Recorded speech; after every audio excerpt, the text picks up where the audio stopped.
Deus me ensine a voar, cruzar os horizontes, vencer montes e mares, com a luz do saber, pela virtude de amar. Quanta força tamanha o urso me ajude a derrubar as barreiras da vida que eu venha encontrar. E eu venho pedir a ti, ó tartaruga, que o totem estás a sustentar. Dá-me tua certeza de um dia eu poder chegar a ver-te nas asas da águia, com a força do urso, em todas as coisas criadas por ti. Eleva minha alma, me faz tão perfeito, me leva a saber que estás dentro de mim. Ó Pai nosso que estás nos céus, santificado seja o teu nome em favor de todos. Ó Pai nosso que estás nos céus, santificado seja o teu nome em favor de todos nós.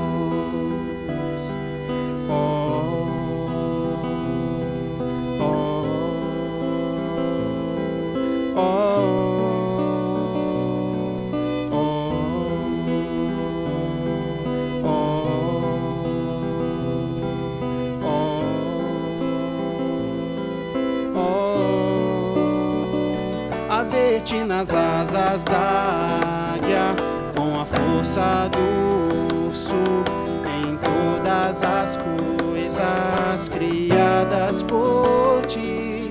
Eleva minha alma, me faz tão perfeito, me leva a saber que estás dentro de mim.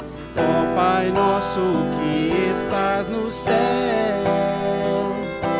santificado seja o teu nome em favor de todos. Ó Pai nosso que estás nos céus, santificado seja o teu nome em favor de todos nós.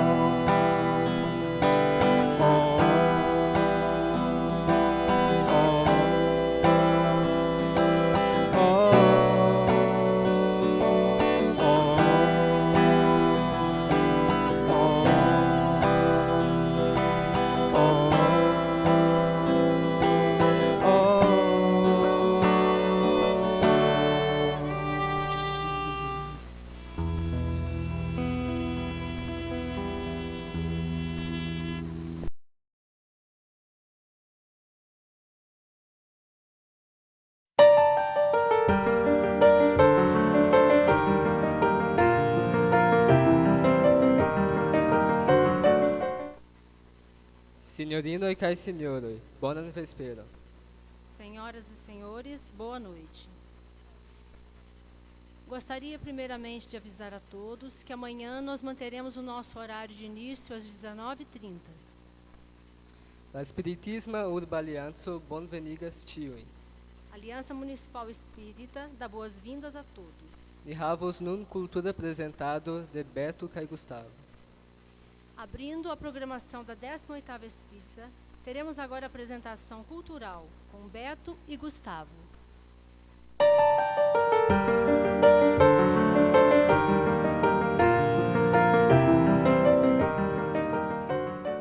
Pessoal, uma boa noite a todos. Tá todo mundo me vendo aqui?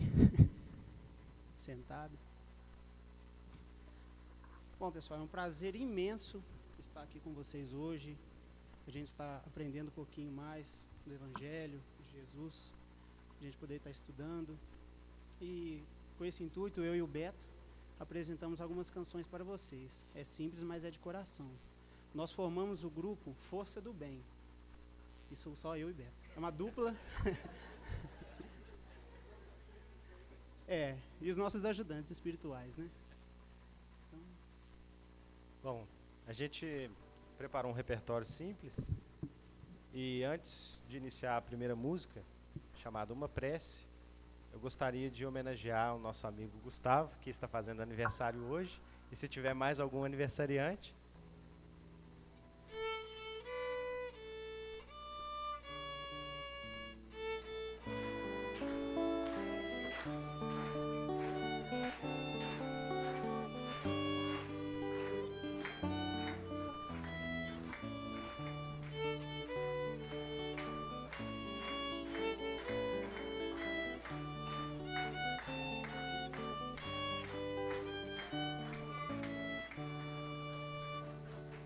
Viva nós todos. Agora sim. Como primeira música, nós escolhemos uma muito conhecida no meio espírita, principalmente entre a juventude, chamada Uma Prece. Ela foi composta por Will de Barros no ano de 1991. Também é conhecido como Prece da Águia. O Willi de Barros, junto com a Mocidade Espírita, o precursor de Belo Horizonte mesmo. Foi no encontro de jovens que teve lá.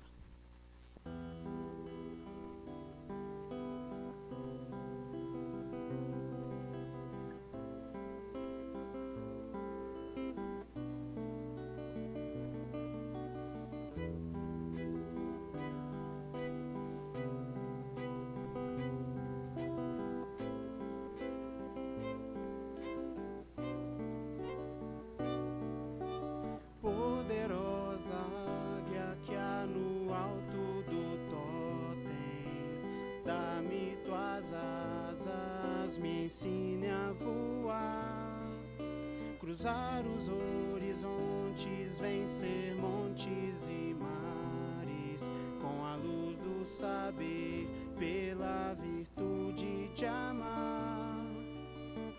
Quanta força tamanha urso, me ajude a derrubar as barreiras da vida que eu venha encontrar. E eu venho pedir a ti, ó tartaruga, que o totem estás a sustentar. Dá-me tua certeza de um dia eu poder chegar a ver-te nas asas da águia, com a força do urso, em todas as coisas criadas por ti. Eleva minha alma, me faz tão perfeito, me leva a saber que estás dentro de mim. Ó Pai nosso que estás nos céus, santificado seja o teu nome em favor de todos. Ó Pai nosso que estás nos céus, santificado seja o teu nome em favor de todos nós.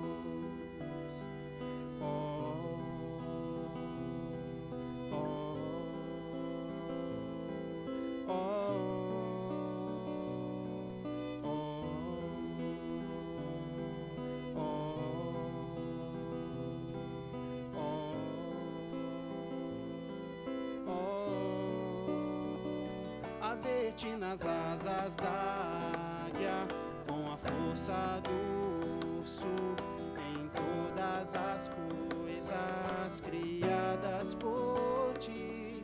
Eleva minha alma, me faz tão perfeito, me leva a saber que estás dentro de mim. Ó Pai nosso que estás no céu, santificado seja o teu nome em favor de todos. Ó Pai nosso que estás nos céus, santificado seja o teu nome em favor de todos nós.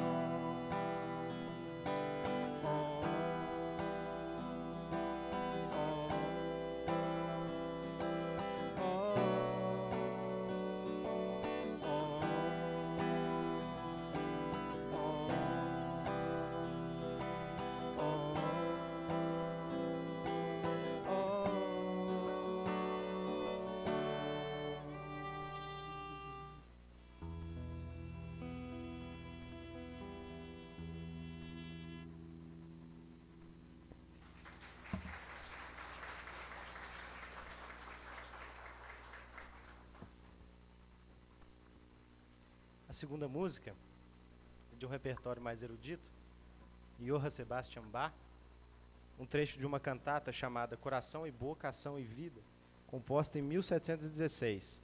O trecho chama-se Jesus, Alegria dos Homens.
Pode mais? Ou já paro por aqui? A terceira música do nosso repertório foi trazida pelo Gustavo, que eu não conhecia, composição de André Pirola, aqui de Minas Gerais. Brasil, coração do mundo, pátria do Evangelho. Pessoal, prestem bastante atenção na letra, é muito bonita.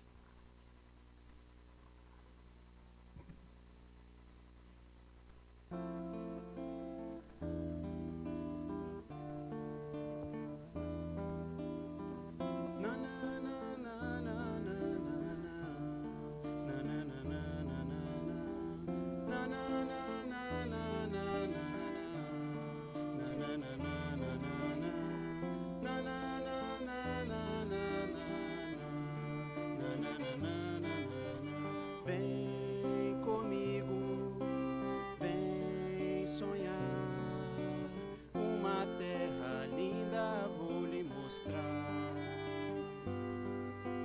Tantas matas, tantos rios, puros, limpos, cristalinos, que montanhas colossais, venha ver, recheadas de ricos minerais, que povo generoso, trabalhador, vive neste lugar.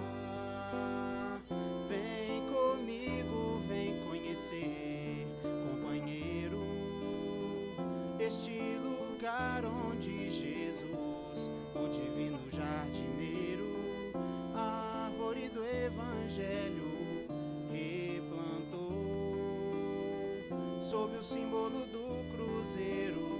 Veja ainda que beleza, uma bandeira tremulando sob o azul dessa imensidão.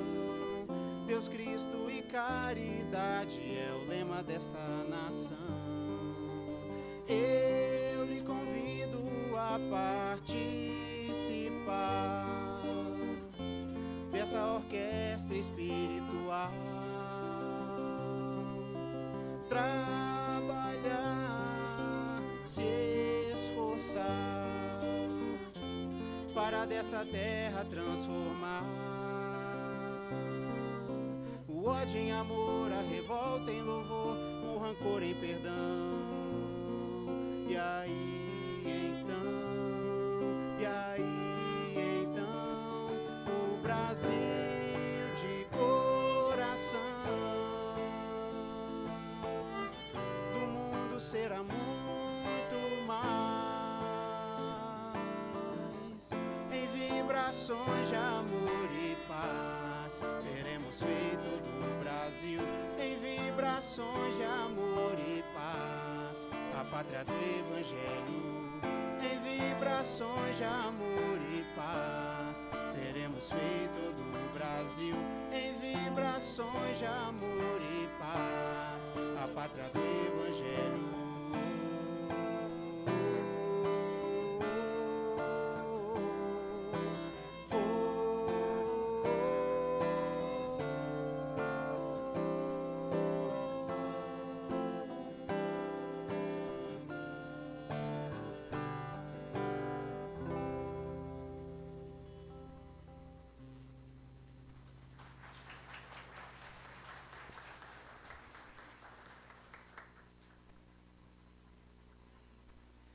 A quarta música é uma música que eu particularmente gosto muito. Ela se chama Cânon em Ré menor. Foi composta por um compositor alemão do período barroco chamado Johann Pachelbel, no ano de 1680. Ela é muito usada em casamentos, vocês já devem ter ouvido ela em algum lugar. Na verdade, é só um trecho que a gente montou o arranjo.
Essa também é conhecida do meio espírita, chama Quanta Luz. Foi composta por Senira Pinto, segundo as informações que nós colhemos, através de uma inspiração mediúnica.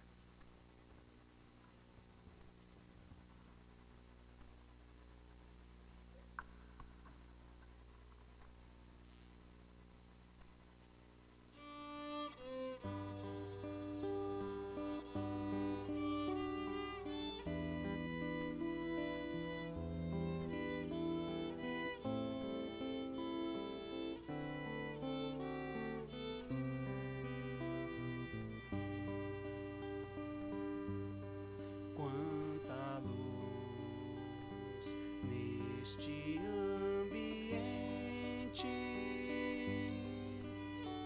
descendo sobre nós, vibrando em nossa mente.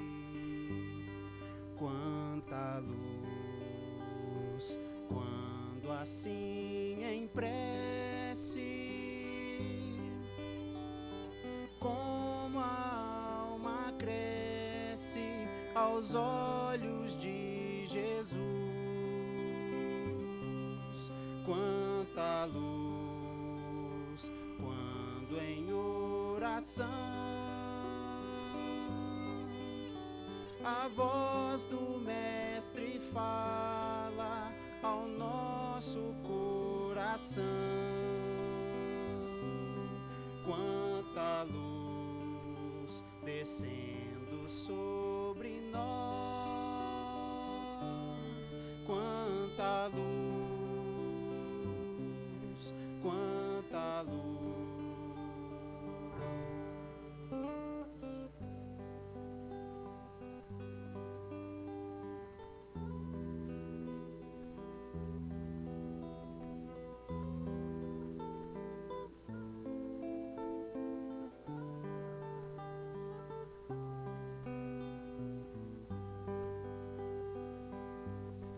Quanta luz, quando em oração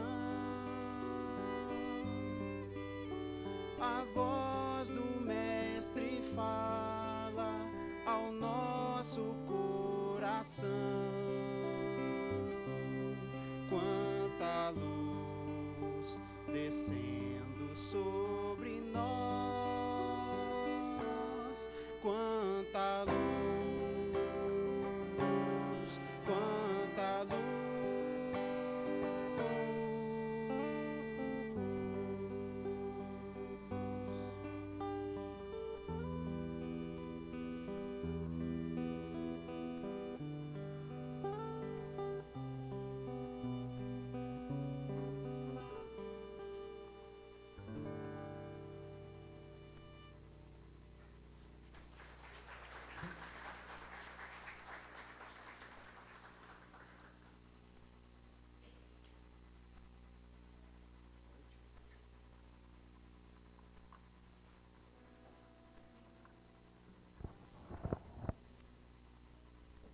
A última nós conhecemos através da Melissa e agradecemos a oportunidade de conhecer uma música tão bonita.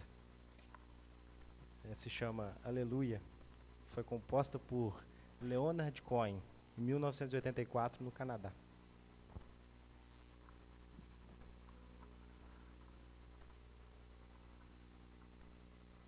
É o encerramento, viu, gente?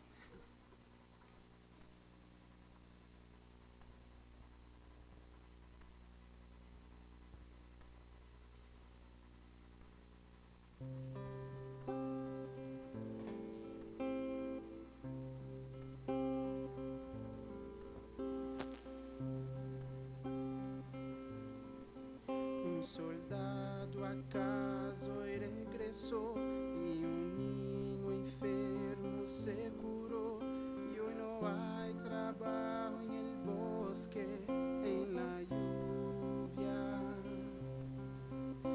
Desamparado se salvó por causa de una buena acción, y hoy nadie lo repudia.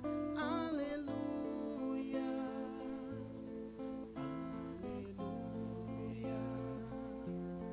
Aleluya,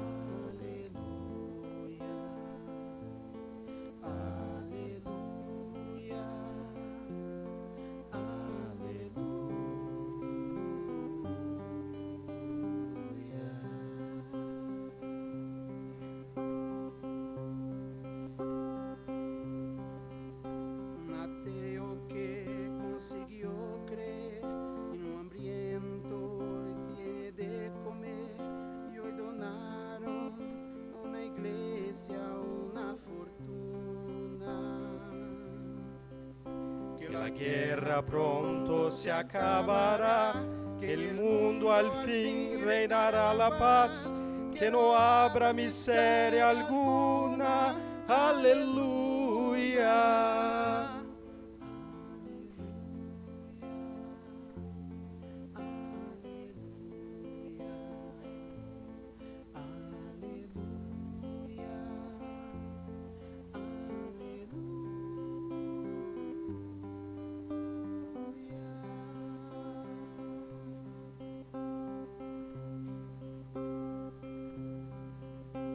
Porque la norma se armó y no gobierne la corrupción, sino lo bueno y lo mejor del alma pura.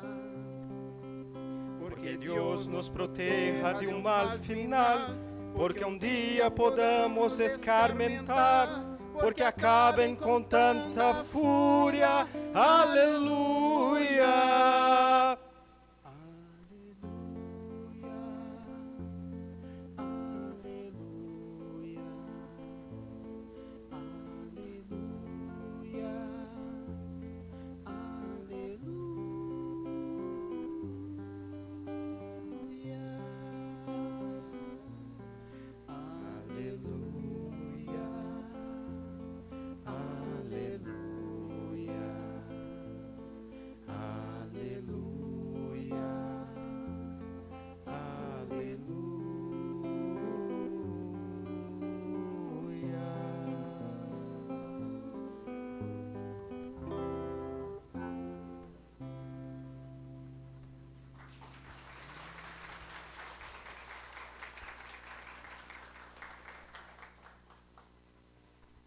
É isso. Muito obrigado, meus amigos, pela oportunidade.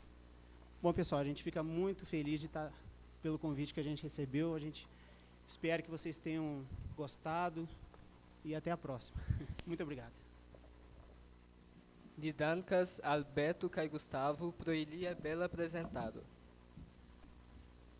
Nós agradecemos ao Beto e Gustavo pela bela apresentação cultural. Nun ni invitas nian fraton, Erivaldo Pereira, por fari la komencan preĝon. Convidamos agora o nosso irmão Erivaldo Pereira para fazer a prece inicial.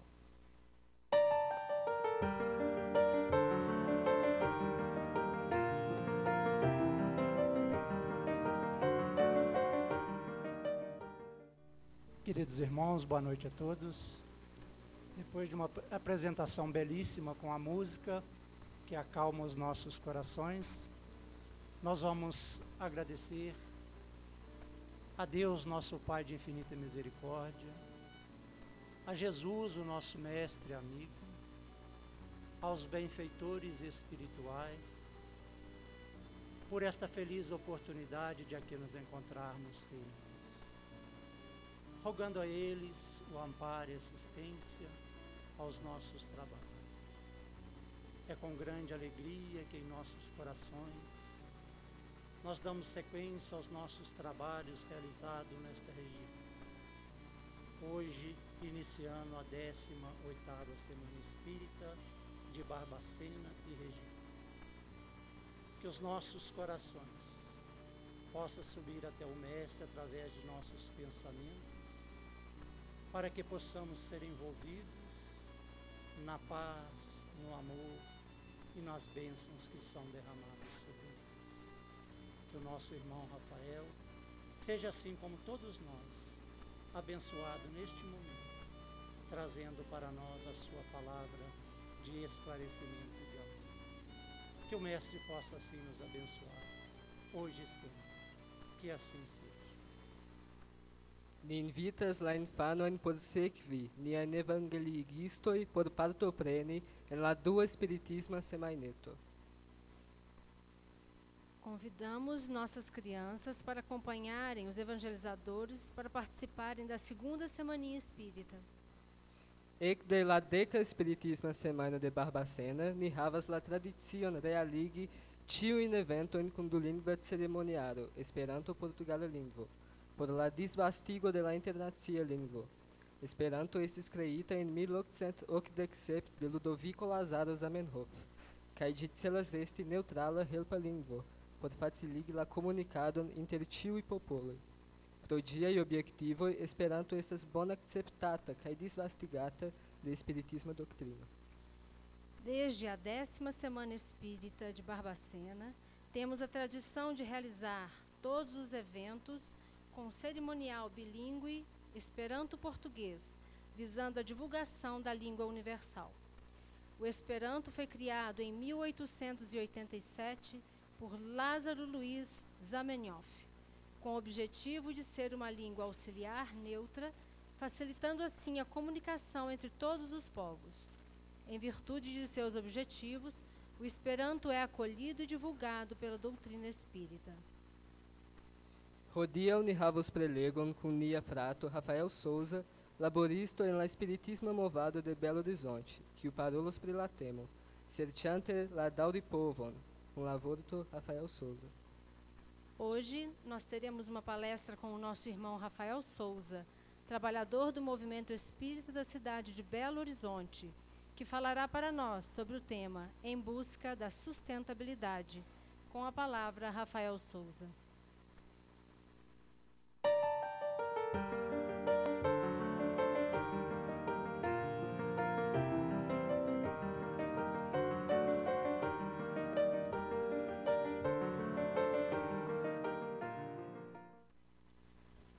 Boa noite a todos.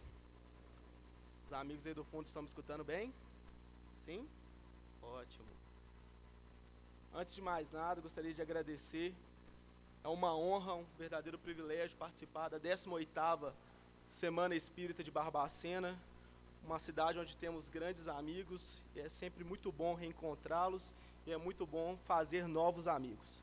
Então eu gostaria de agradecer o convite generoso da coordenação pela oportunidade de estarmos aqui. E acima de tudo, nós gostaríamos de agradecer a Deus pela oportunidade da vida. Agradecer a Deus por essa terra que nos abriga. E agradecer a Deus em especial pelo dia de hoje, pela oportunidade que estamos tendo de fazer essa reflexão à luz da doutrina espírita e do Evangelho de Jesus. Eu gostaria também de, antes de começar a fala, de parabenizar e exaltar a coordenação do evento pelo tema. Porque nós sabemos que o tema meio ambiente e espiritismo não é um tema que está na agenda do movimento espírita. Então, todos aqueles que se propõem a estudar o tema, certamente estão realizando um movimento de vanguarda. E é de extrema importância nós estudarmos o tema meio ambiente e espiritismo. Então, eu gostaria de parabenizar o movimento espírita de Barbacena pela escolha perfeita em razão do momento em que vivemos. Hoje nós vamos falar um pouquinho, nos foi pedido para falar sobre o tema Em Busca da Sustentabilidade. E conforme eu havia dito, o tema é de extrema importância. Vivemos no mundo de hoje uma crise ambiental sem precedentes na história.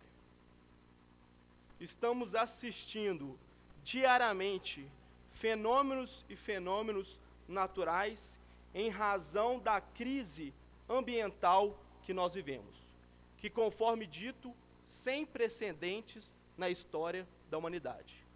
E olha que o autor americano Jared Diamond, o prêmio de literatura, aquele famoso prêmio de literatura nos Estados Unidos, o Pulitzer, ele escreveu um livro muito interessante intitulado O Colapso.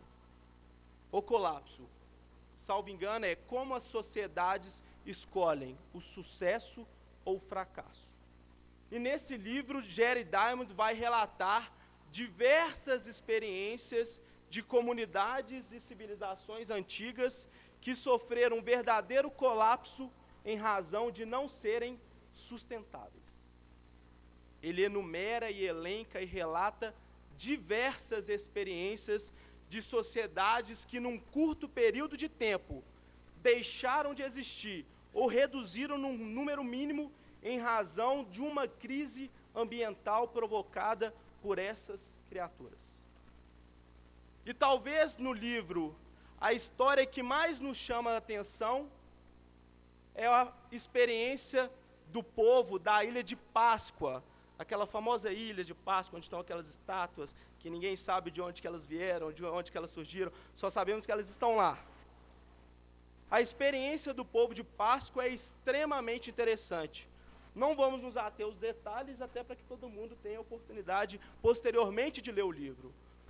Mas Gerald foi até o local e fez um estudo aprofundado, um estudo histórico aprofundado, e pôde perceber que lá havia uma civilização extremamente estruturada. E em razão do desenvolvimento da agricultura, eles acabaram com toda a floresta da ilha. Toda. Quando eu li isso, eu fiquei imaginando o último cara que cortou a última árvore. O que ele pensou, né?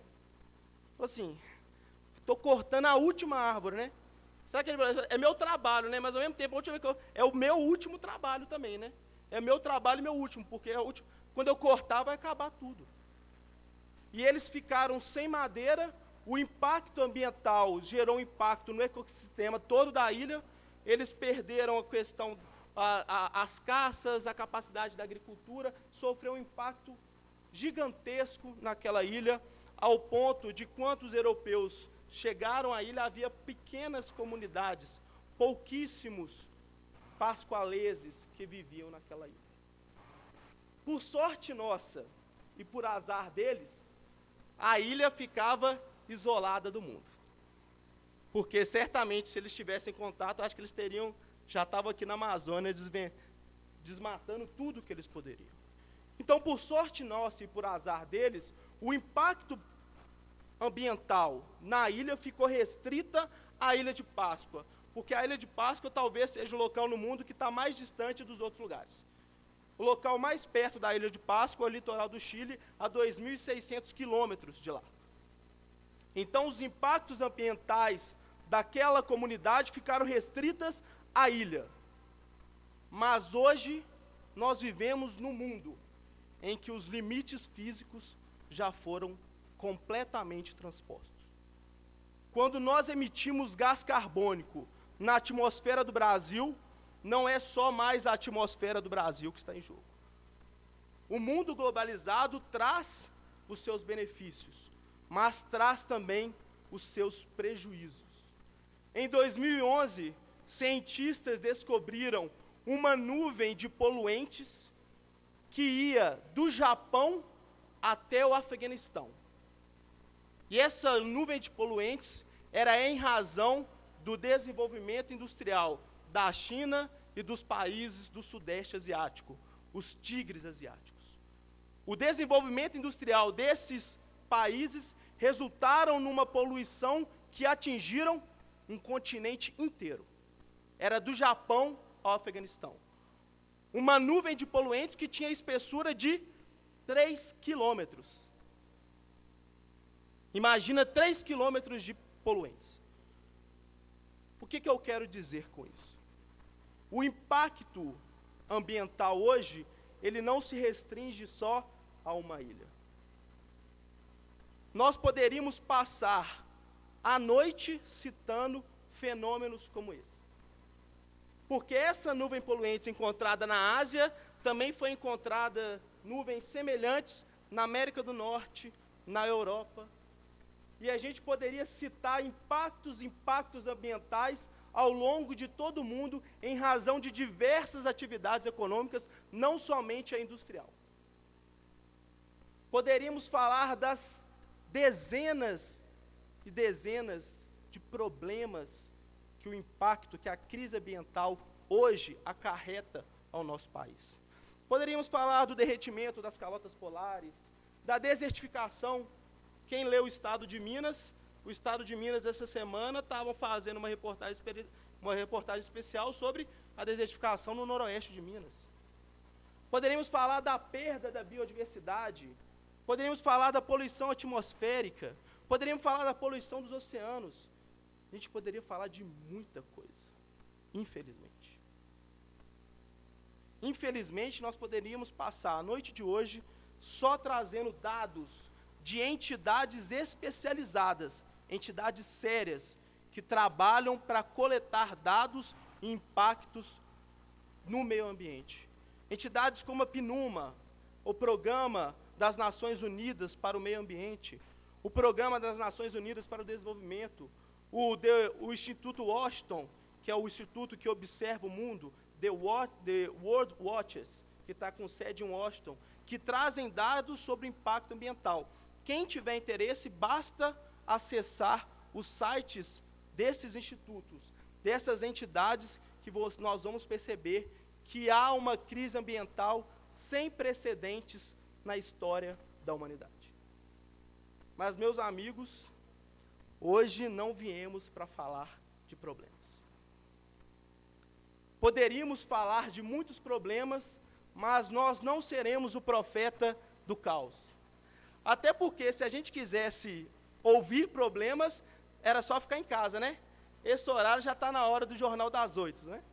Era só ficar em casa e assistir o Jornal das 8. Não tinha problema. Você ia ter problema pro resto da noite. Se a gente veio aqui é porque a gente não quer problema. Então, nós vamos fazer uma reflexão em torno do tema, mas uma reflexão com a proposta do Consolador prometido.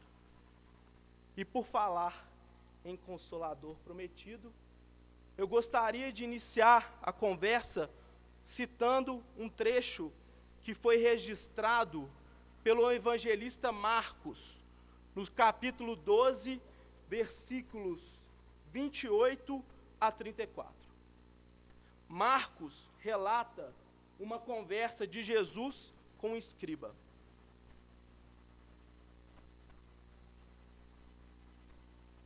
Aproximou-se dele, aqui já é o relato de Marcos. Aproximou-se dele, de Jesus, um dos escribas que os tinha ouvido disputar.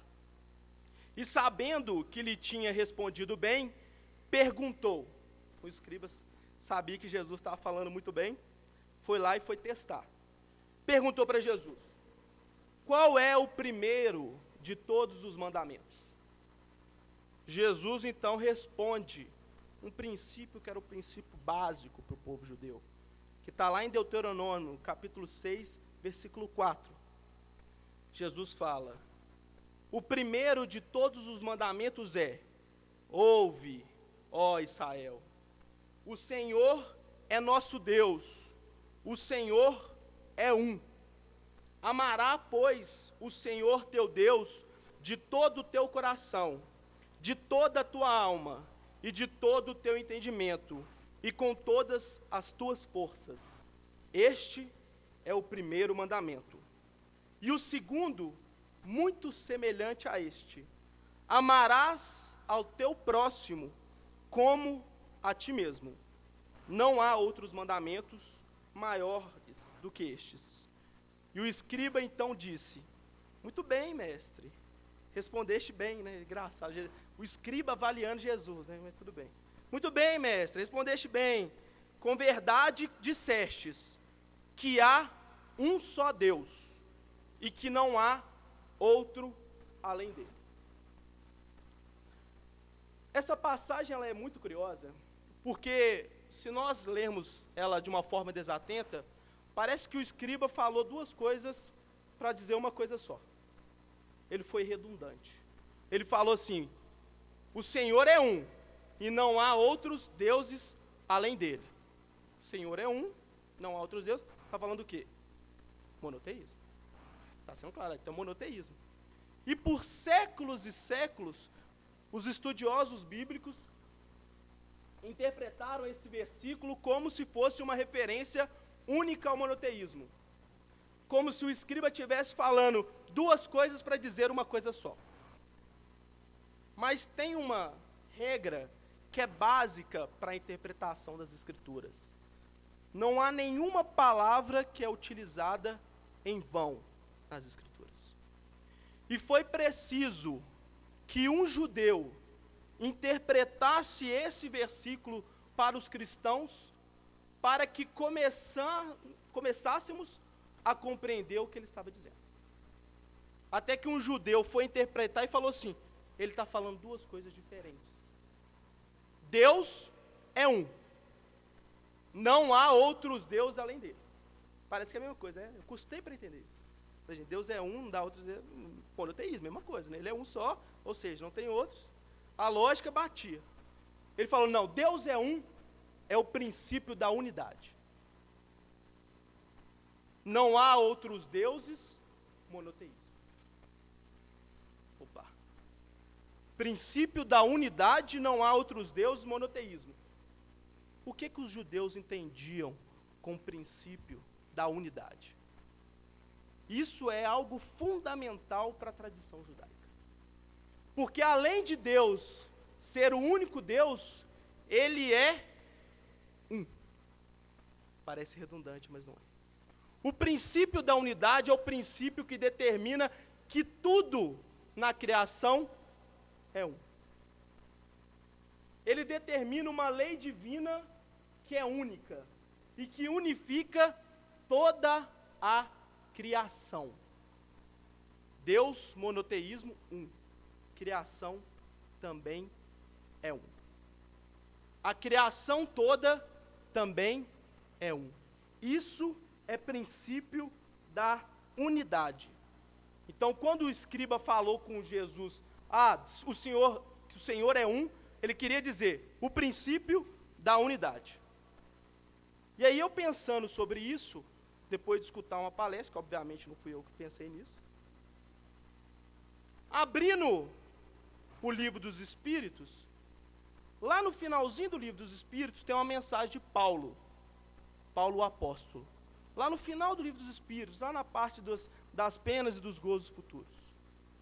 Paulo dá uma mensagem, ele inicia a mensagem assim, ó.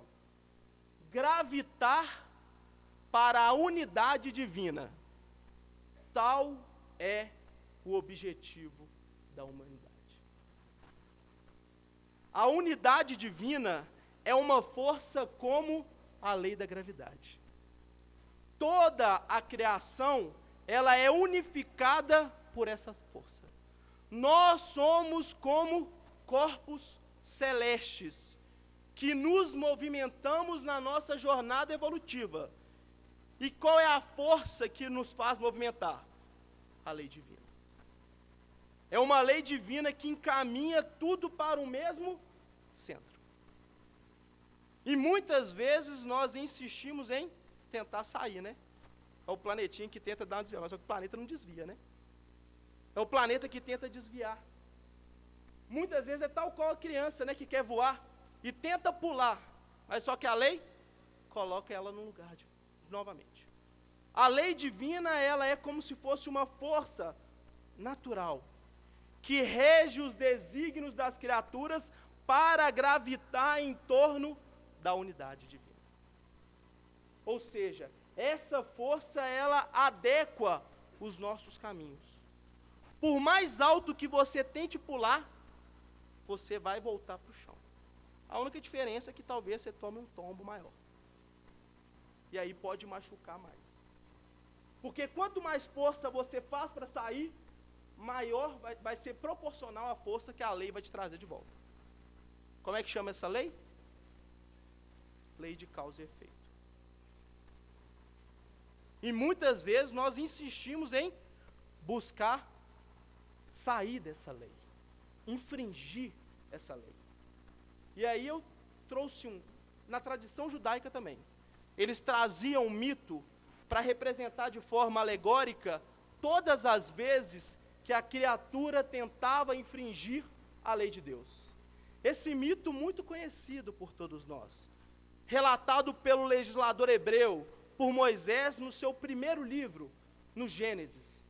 Ele relata o mito da criação, o mito de Adão e Eva, que através de uma linguagem simbólica, porque naquele momento o legislador hebreu era na verdade um poeta, que através de símbolos e alegorias profundas dizia verdades eternas, mas eram alegorias que não poderiam ser interpretadas ao pé da letra.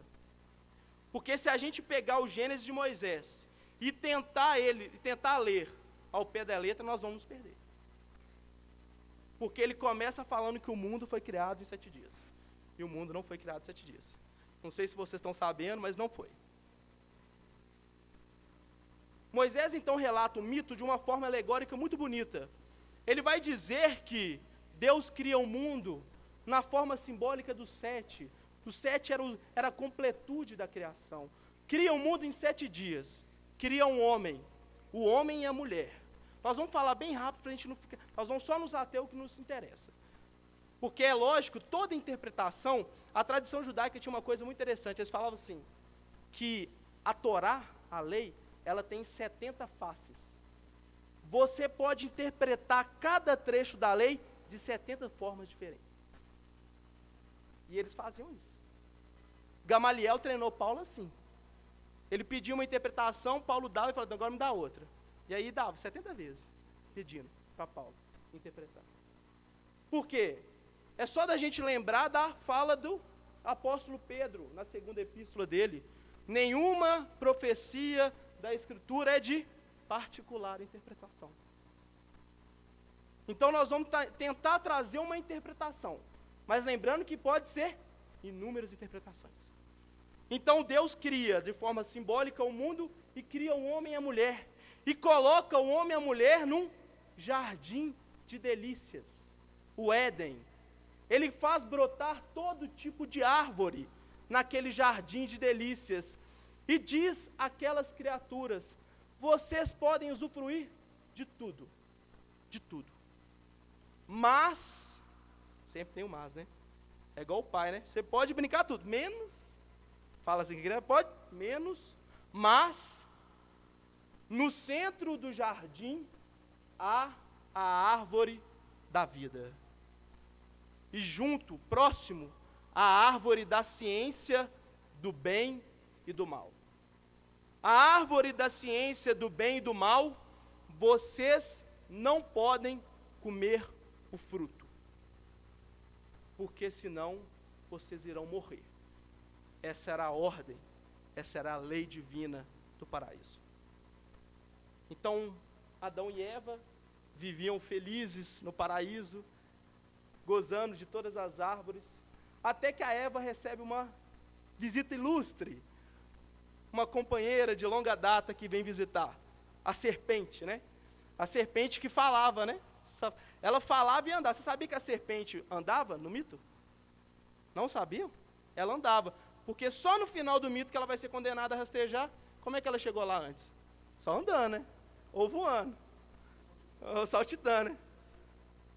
Brincadeiras à parte, a Eva tem um diálogo com a serpente, porque é tudo uma forma muito alegórica. E a serpente pergunta para ela sobre qual que era o mandamento de Deus. Ela fala assim, Deus falou que vocês poderiam comer de todos os frutos? A Eva falou assim, não, ele não falou isso não. Ele falou que nós poderíamos comer de todos os frutos, mas da árvore do centro do jardim, nós não podemos comer o fruto, porque senão morreremos. E aí a serpente, muito astuta, falou, não, está errado. Vocês não vão morrer. Deus não quer que vocês comam o fruto da árvore da ciência do bem e do mal, porque vocês serão como deuses. Vocês se abrirão e serão como deuses. Naquele momento, Eva percebeu que o fruto era bom de se comer. Ela come. Isso é a linguagem. Estou relatando agora literalmente a linguagem do Gênesis. Ela come o fruto e dá para o marido, né? Porque não pode sozinha, né? Tem que sempre levar alguém junto. Brincadeiras à parte, eles são coautores, né? Nem é partícipes, é coautores no crime. E os dois comem o fruto, se sentem envergonhados perante Deus, e aí o final da história a gente conhece, os dois são expulsos, cada um tem uma pena. Nós vamos nos ater ao diálogo da Eva com a serpente. Por quê? Porque a forma alegórica do mito é muito bonita. Deus, quando coloca uma regra, ele impõe uma lei para aquelas criaturas. Kardec, no livro A Gênese, ele faz uma interpretação do Gênesis de Moisés. No livro A Gênese, ele vai fazer a interpretação desse mito e vai trazer e relatar para a gente os símbolos do mito. E ele vai dizer cada coisa, o que cada um significa. Adão vem da palavra hebraica Adamá, que significa terra. O Adão, que é o Adão do hebraico, ele quer dizer o filho da terra. É o homem que veio da terra. Um símbolo muito bonito, se nós olharmos para o nosso organismo e perceber que nós somos formados de diversos minerais que vieram da terra. O zinco, o fósforo, o cálcio. Nós somos o elemento material. Na verdade, nós somos produto de todos os elementos materiais. Da água, porque nosso 70% do corpo é feito de água. Do fogo, porque sem o calor do sol, nós não sobrevivemos. Sem o calor emitido pela batida do coração, nós não sobrevivemos. Do ar, porque sem ar, óbvio que nós não sobrevivemos. O prana para os hindus, a força vital que vem do ar. Nós somos frutos do elemento material. E na linguagem simbólica do mito, como que é? Deus pega o barro e faz, e sopra. Porque o Espírito é o sopro que anima a terra. Porque o sopro é o quê? A gente não vê o sopro, a gente só sente o sopro. Nós sentimos o sopro. Então Adão vem da terra, para dizer de todos aqueles homens, dos homens da terra. A árvore da vida, vai dizer Kardec, que ela representa o emblema da vida espiritual. É o objetivo, é a própria lei divina. Essa é a árvore que está no centro da evolução da criatura. Essa deve ser a busca da criatura, a busca incessante pela lei divina. E a árvore da ciência do bem e do mal? Kardec vai explicar. A árvore da ciência do bem e do mal é um marco na trajetória do Espírito. E aqui é importante a gente fazer uma leve lembrança de como fomos criados. Somos criados seres simples e ignorantes. Princípios inteligentes, simples e ignorantes, e submetidos a diversas encarnações, em diversos reinos. Passamos pelo reino mineral, passamos pelo reino vegetal, até chegarmos ao reino animal. Nesse momento, até o reino animal, a nossa evolução é conduzida diretamente pelo pai. É como um pai que segura a criança no colo, né? E ensina ele a dar os primeiros passos. Para quê? Toda vez que a criança desvia, ele segura para o menino não cair. Mas nós chegamos na fase animal. E qual que é a diferença do homem para o bicho? Do homem para a pedra? Do homem para a planta? Nós raciocinamos. A nossa racionalidade. A nossa inteligência. O momento em que atingimos a fase luminal é um marco na trajetória do Espírito. Por quê? Porque agora não seguimos mais os nossos instintos. Nós temos um presente divino que se chama livre-arbítrio. A partir da fase animal, você vai poder escolher qual caminho seguir. Você vai poder escolher um caminho ou outro. O caminho certo ou o caminho errado. Você pode escolher o caminho do bem ou o caminho do mal.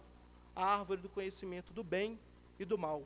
Por isso Kardec vai dizer que essa árvore é um marco na evolução do espírito. Por que Deus coloca essa ordem para eles? Vocês não podem comer da árvore da ciência do bem e do mal. Por quê? Porque nesse momento a criatura recebe uma lei que diz: você é livre para fazer todas as escolhas que você quiser. Você vai poder escolher. Por quê? Porque a criação é segundo os próprios méritos. Deus nos dá o livre-arbítrio para que possamos evoluir segundo os nossos próprios méritos. Mas somos livres para escolher, mas eternamente presos às consequências das nossas escolhas. Naquele momento, de forma alegórica, Moisés estava demonstrando esse momento em que Deus dá o livre-arbítrio do homem e fala assim: agora você pode escolher o que quiser, mas você vai ser responsável. Dependendo da árvore que você comeu o fruto, você vai sofrer consequências. E quais são as consequências? Porque aqui é a ideia de uma lei. Havia um código penal do paraíso. É como o nosso código penal, o nosso ordenamento jurídico brasileiro tem um código penal. E se a gente pegar o nosso código penal, vai estar lá elencado as condutas que nós não podemos cometer. Por exemplo, o homicídio. Se nós abrirmos o artigo 121 do Código Penal, vai estar lá, descrito uma conduta que você não pode realizar na nossa sociedade, que é matar alguém. E vai vir uma pena. Vai vir uma pena caso você cometa, pratique esse ato típico. Vai ser uma pena lá, pena de reclusão de 6 a 20 anos. Da mesma forma, Deus fez um Código Penal do paraíso. Ele falou, você não pode comer o fruto da árvore proibida. Comer o fruto da árvore proibida é a conduta típica. E a pena que ele vem e descreve é a pena de morte. Por quê? É dar a noção da ideia da lei, da infração. E o que significa a infração à lei divina? Porque esse é onde nós queremos chegar. O que significa o momento de infringir a lei divina? E aí é importante nós observarmos o diálogo da Eva com a serpente. Qual o momento que a Eva percebeu que o fruto seria bom de ser comido? No momento em que ela percebeu que ela poderia ser como Deus. No momento em que a criatura percebeu que ela poderia tentar ser como Deus, ela cometeu o seu equívoco. Nós ignoramos as leis divinas para realizarmos as nossas próprias leis individuais.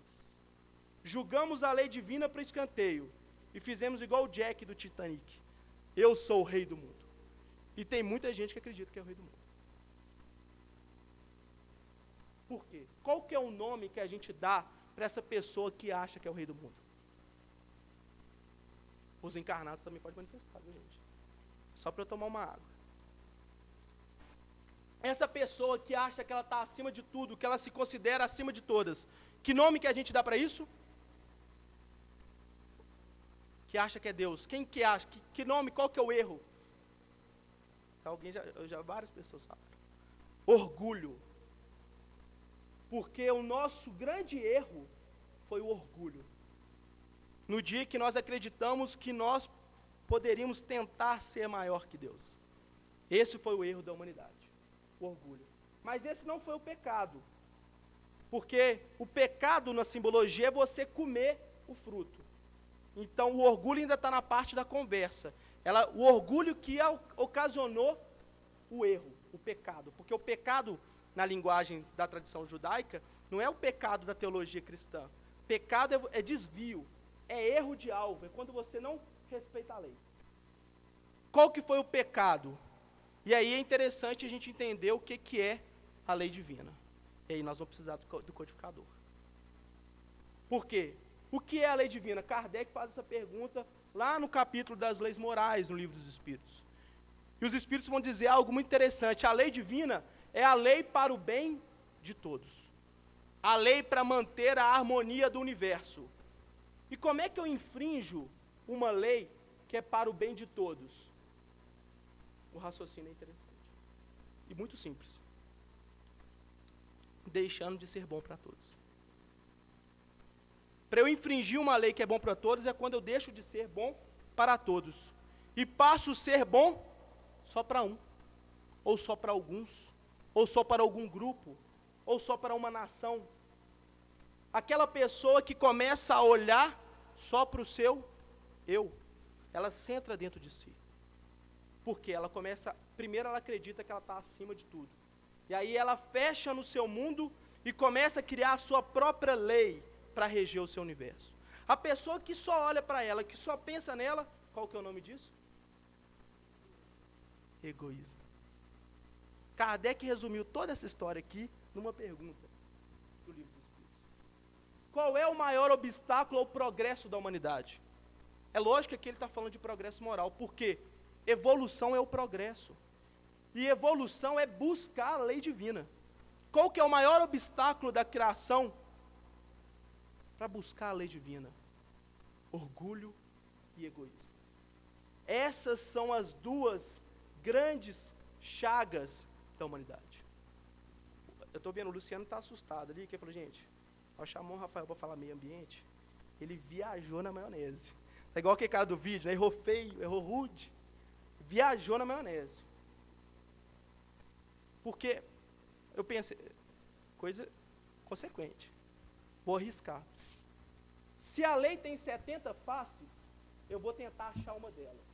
e vou fazer uma interpretação, arriscando, uma interpretação ecológica do mito de Adão e Eva. Porque o problema não está na natureza. Deus deu o mundo para que ele fosse palco de evolução de bilhares de criaturas. A nossa terra é o nosso jardim das delícias. E Deus fez brotar em todos os cantos todos os meios necessários para evoluir.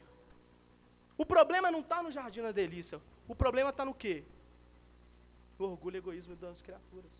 O problema está num país que corresponde a 5% da humanidade ser responsável pelo consumo de 33% da humanidade. Os Estados Unidos da América representam 5% da população. E eles consomem para 1/3 da população. 15% se tem os dados da ONU que são muito interessantes. Se o mundo todo consumisse igual os 15% mais ricos, nós íamos precisar de 3 planetas. Qual que é o problema nisso tudo? A gente só tem um. Nós vamos precisar de 3 planetas. Se todo mundo consumisse igual os Estados Unidos, a população o mundo só iria suportar uma população de 1,5 bilhão de pessoas. Recentemente nós chegamos aos 7. Ou seja, Kardec faz uma pergunta muito interessante no Livro dos Espíritos. Ele pergunta 705 do Livro dos Espíritos. Ele questiona a espiritualidade maior. Por que nem sempre a Terra produz bastante para fornecer o homem necessário? Kardec, de vez em quando, ele fazia a pergunta, não para ele, mas para quem estava ao redor. Porque tem gente que acha, né? Por que a Terra não produz o necessário? Né? Tem gente que está num lugar passando fome. E a Terra não fornece sustento. Os Espíritos respondem. É que ingrato o homem a despreza.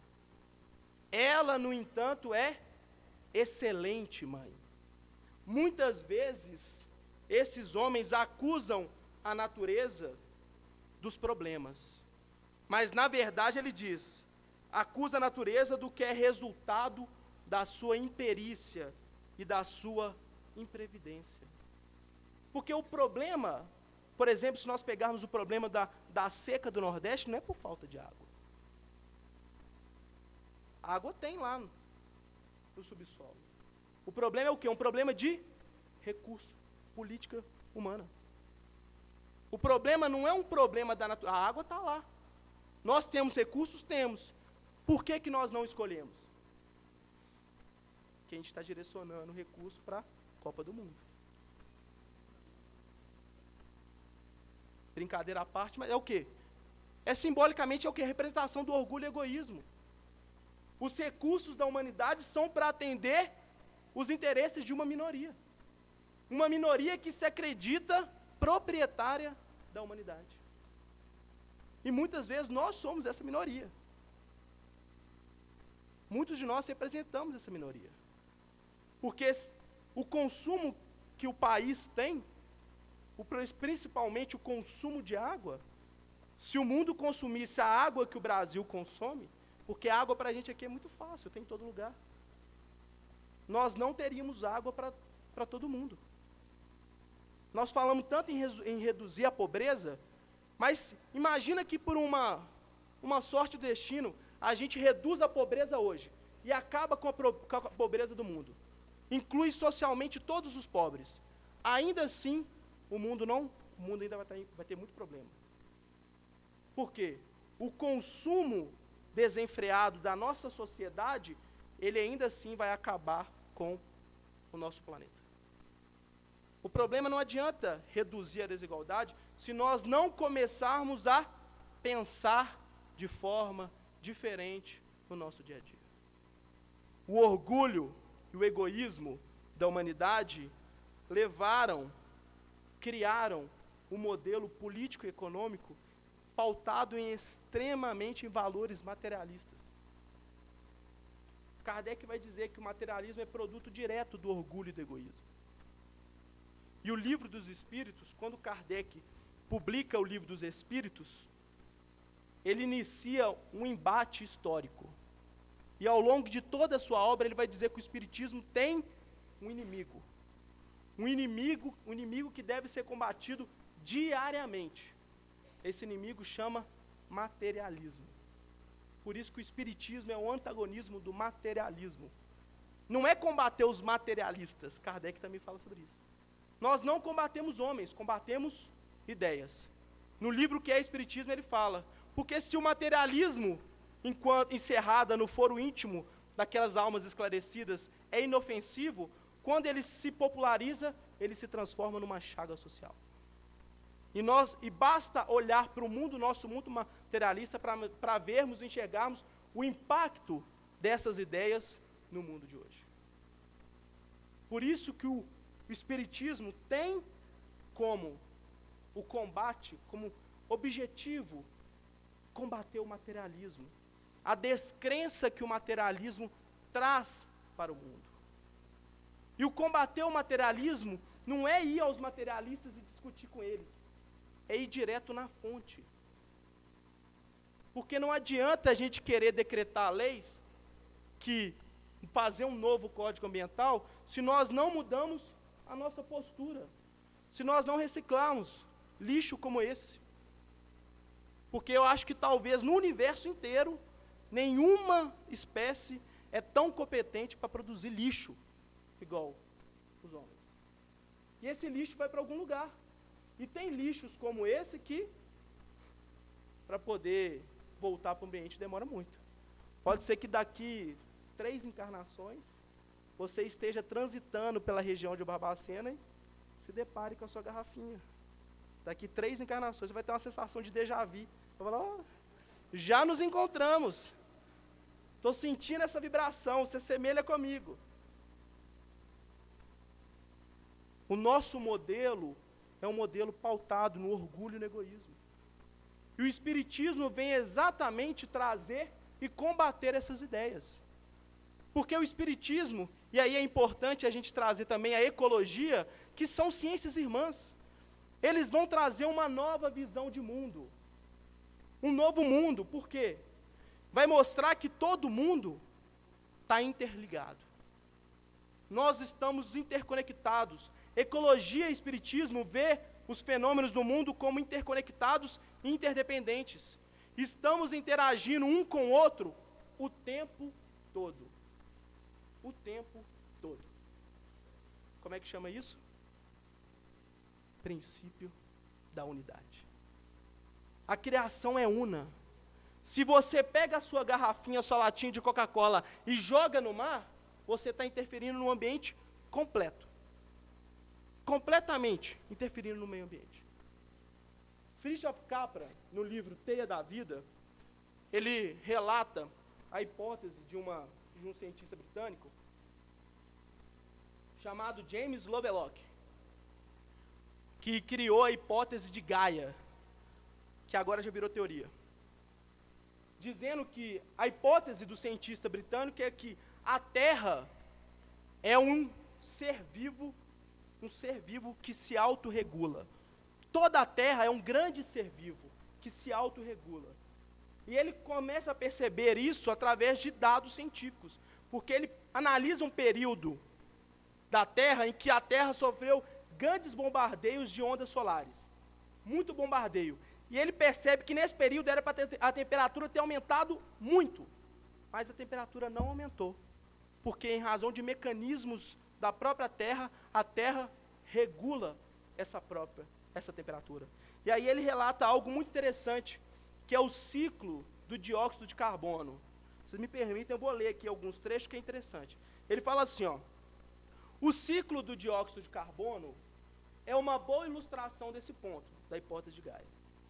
Os vulcões da Terra têm vomitado enormes quantidades de dióxido de carbono durante milhões de anos. Uma vez que o CO2, o dióxido de carbono, é um dos principais gases estufa. Assim, o planeta precisa bombeá-lo para fora da atmosfera. Caso contrário, ficaria muito quente a vida. Plantas e animais reciclam quantidade de CO2 e de oxigênio nos processos de fotossíntese, de respiração, de decomposição. No entanto, essas trocas não são suficientes para manter o equilíbrio. E aí ele explica por que as plantas e os animais não são suficientes para manter o equilíbrio dos gases do dióxido de carbono emitido pelos vulcões.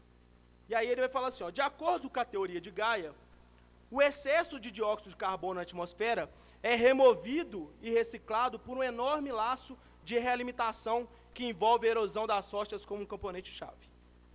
No processo das erosões das rochas, estas combinam-se com a água da chuva. Eu vou reduzir, isso aqui está chato, né? Vou resumir a história. A história é o seguinte. A história é bem simples, vamos falar bem simples, não vamos ficar envolvendo em química aqui, não temos tempo para isso.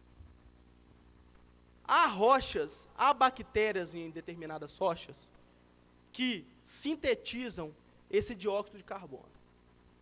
E essas rochas, quando elas são roladas para o oceano, elas descem para o fundo do oceano. No fundo do oceano há esses seres invisíveis que sintetizam esse dióxido de carbono que está preso nas rochas, das bactérias. As bactérias pegam o dióxido de carbono e colocam na pedra. Bem simples, viu, gente? Os químicos devem estar pirando aí, né? Bem simples. As bactérias pegam o dióxido de carbono da atmosfera e colocam na pedra. A pedra rola para o fundo do oceano. No fundo do oceano tem uma alga microscópica, invisível, a gente não consegue ver ela. Essa alga pega esse dióxido de carbono que está na pedra, sintetiza e transforma ela em outro elemento. Resumo da história. Se não fosse a alga microscópica no fundo do oceano, todos nós estaríamos mortos. Simples. Agora fica fácil, não fica? Quando a gente vê Francisco de Assis, fala assim, ó irmão alga. Aí fica fácil falar, ô irmã pedra, deixa eu te dar um abraço, pelo amor de Deus. Por quê? Nós somos seres interdependentes. Somos seres interconectados. Todos nós estamos interconectados. Há uma lei universal que rege todos os desígnios do universo, que chama lei de sociedade. E lei da sociedade não é cidade. É uma lei que diz que todos nós precisamos uns dos outros. Precisamos cooperar juntos no processo, inclusive as algas, inclusive as pedras. Cada animal, cada ser vivo tem um papel a desempenhar e todos nós somos interdependentes. Então, se você joga a sua latinha no fundo do oceano, você está sendo responsável por um problema seríssimo de 7 bilhões de pessoas. Mais os trilhões e trilhões de seres vivos que existem no planeta Terra. E aí, para a gente voltar para a ideia, voltar para a conversa de Jesus com o escriba, quando o escriba pergunta para ele assim, qual que é o maior mandamento? Ele fala assim, amar a Deus sobre todas as coisas. Porque amar a Deus sobre todas as coisas, tem gente que acha que amar a Deus sobre todas as coisas é ficar adorando um Deus tirano, né?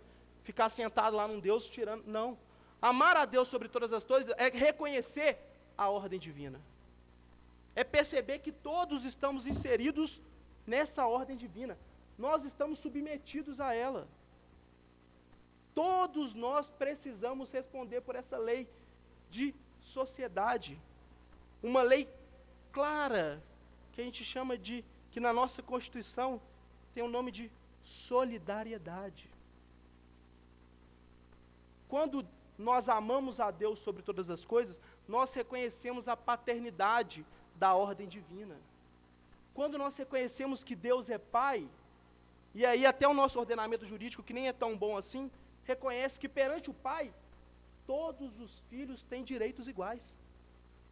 Por quê? Amar a Deus sobre todas as coisas é a primeira coisa, reconhecer que somos uma só família. Uma só família. E amar ao próximo como a si mesmo é colocar em prática essa solidariedade, que é lei universal. Lei universal. Como nós podemos perceber, as algas são mais solidárias que nós.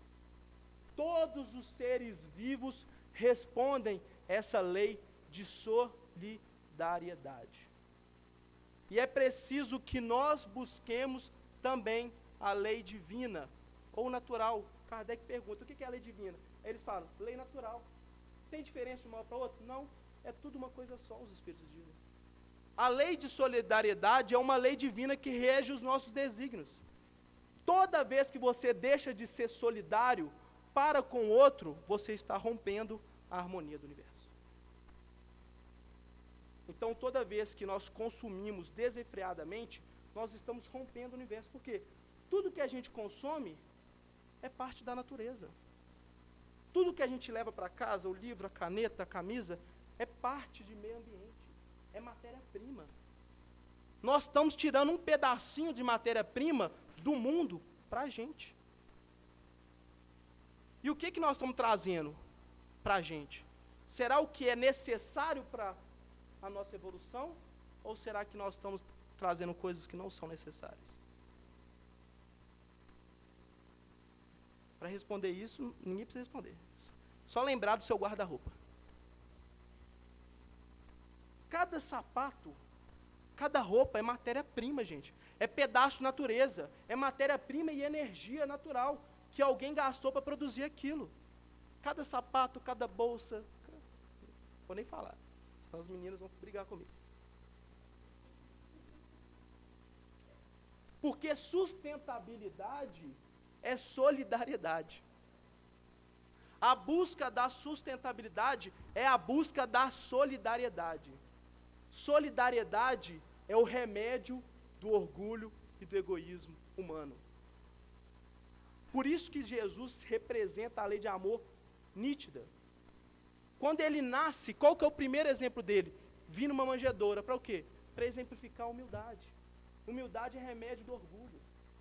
E vive uma vida repleta de amor. Por quê? O exercício da caridade, da solidariedade, é o remédio do egoísmo humano.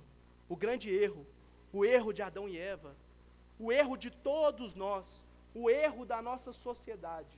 Então, se o tema de hoje é busca da sustentabilidade, tenhamos certeza, o caminho se chama solidariedade. E solidariedade é você se colocar no lugar do outro. Inclusive você se colocar no lugar das próprias gerações. Se você é egoísta e não consegue pensar nas próprias gerações, pense em você mesmo. Porque você é a sua terceira e quarta geração, não é assim que o Evangelho fala? Daqui 3, 4 anos você estará aqui. Você irá reencarnar nesse mundo.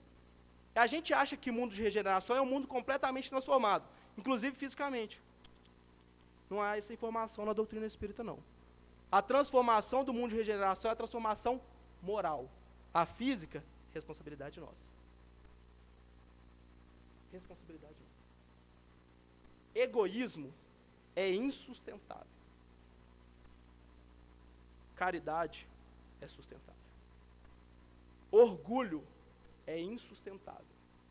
Humildade é sustentável. Ganância, ambição, ostentação é insustentável. Solidariedade é sustentável. Eu queria terminar a nossa fala com 2 frases da grande alma da Índia, Mahatma Gandhi, em que ele diz, a primeira é: o mundo é suficientemente grande para atender às necessidades de todos, porém é demasiadamente pequeno para satisfazer a ganância de alguns. E para finalizar, o mais elementar, o fundamental é: sejamos a transformação que queremos no mundo. Se queremos que o mundo seja sustentável, a primeira coisa é buscarmos a sustentabilidade nas nossas relações, no nosso dia a dia, porque sustentabilidade é um valor global. Não é só um valor físico. Sustentabilidade é um princípio, um valor espiritual. Então, que nós sejamos a transformação que nós queremos no mundo.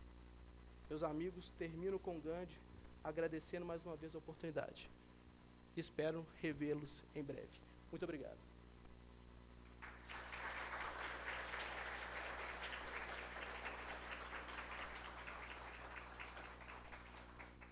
Nidankas alinea frato Rafael Souza, prolia prelego, que uritigis nian spiriton, cainio ofertas ali simplan memorigilon. Nossos agradecimentos ao irmão Rafael Souza por sua palestra, que tanto nos enriqueceu o espírito, e oferecemos a ele uma singela lembrança.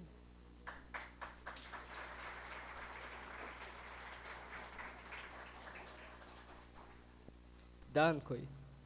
Agradecimentos. Estúdio Acrópolis. Xavier Produções. Luísa Bertola Decorações. Lojas Cometa. Bela Bolsa. Instituto Federal do Sudeste de Minas, Escola Agrotécnica. Todas as rádios e jornais locais que divulgaram este evento. Todas as casas espíritas filiadas à AME Barbacena que auxiliaram na realização do evento. Todos os patrocinadores anônimos que viabilizaram a realização dessa semana. Todos os presentes. Morgan unihavos prelegam Denia Frato Eduardo Freire e Lavras que o parolos prilatemo. Latero estas enni. Amanhã nós teremos palestra com o nosso irmão Eduardo Freire, de Lavras, que falará sobre o tema O Planeta Terra está dentro de nós.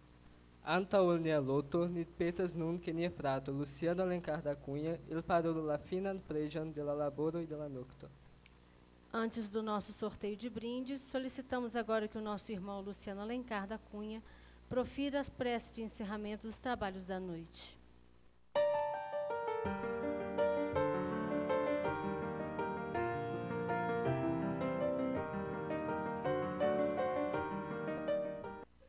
Meus irmãos, boa noite a vocês.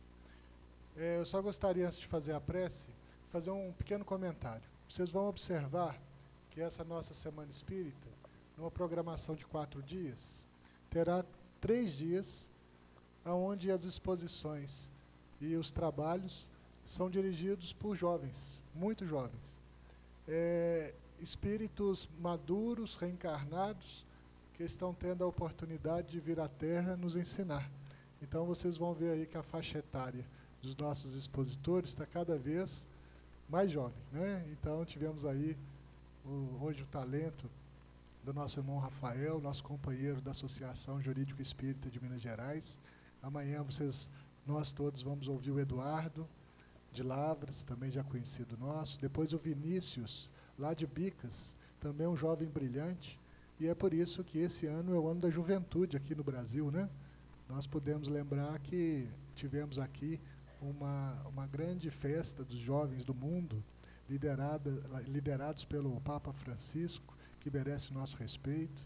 E aí, por isso, o Movimento Espírita, que já tinha escolhido esse ano como o ano do jovem, tanto é que fizemos o encontro dos jovens lá em Goiânia, com representações dos jovens da região, mostrando essa sintonia universal, essa interdependência, essa conexão que o Rafael tão bem nos colocou aqui em busca da unidade, porque, enfim, tudo está em tudo e nós vamos largar a dualidade dos tempos antigos para alcançarmos a unidade que Jesus nos ensinou no seu Evangelho.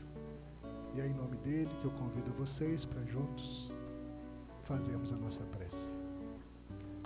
Deus, nosso Pai, uno, Criador do universo, de todos nós, sê conosco, hoje e sempre.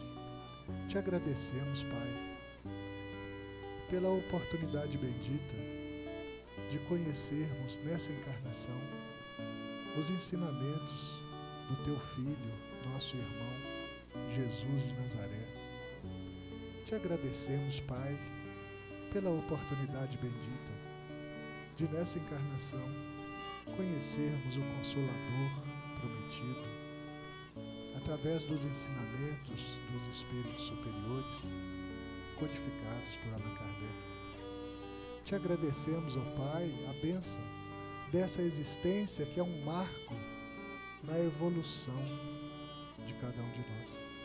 E com o coração repleto de alegria, com o coração, Pai, cheio de felicidade e de amor, nós te rendemos graças, hoje e sempre.